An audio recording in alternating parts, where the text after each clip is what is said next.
Achegar a música aos cativos e dar a coñecer as moitas posibilidades dos distintos instrumentos. Este é o obxectivo do concerto didáctico que impartirán mestres e alumnos do Conservatorio de Noia o vindeiro 4 de maio no Coliseo Noela. Celebrarase en 3 sesións dende as 9 da mañá para chegar a máis de 900 escolares, co fin de que algún se anime a iniciar a súa carreira musical no Conservatorio Noiés.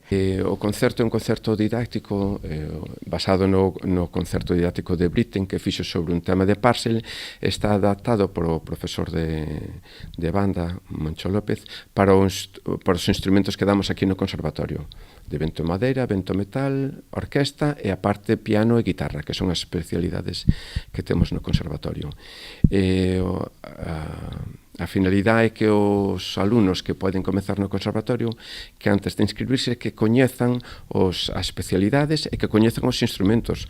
Moitos alumnos non viron unha trompa ou a veces non escoitaron un violonchelo, entonces tratamos de que eles coñezan os instrumentos neste concerto didáctico. Na actualidade, o Conservatorio de Noia conta con 120 alumnos. O obxectivo é incrementar o número de estudantes aos niveis anteriores á pandemia, en que estudaban neste centro preto de 140 futuros músicos. Estamos en torno a 120 alumnos. Baixou algo na pandemia porque foi necesario dividir os grupos por as distancias, en coro non podía haber todo o número de alumnado, entón estamos en ese período de recuperación. Os espacios comuns xa volve a velos, como nos outros centros. Pretendemos, pois, como antes da pandemia, que podemos chegar en torno a 130, 140 alumnos. Estamos aquí neste conservatorio, como en todos, limitados polo espacio tamén, ou as clases de instrumentos son individuales.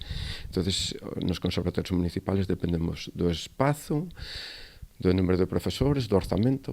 Estamos sempre tratando de conxugar todos os elementos. A este concerto didáctico súmase o ciclo musical do Conservatorio con concertos a cargo do alumnado cada mes, que rematará a finais de curso co Xuño Musical.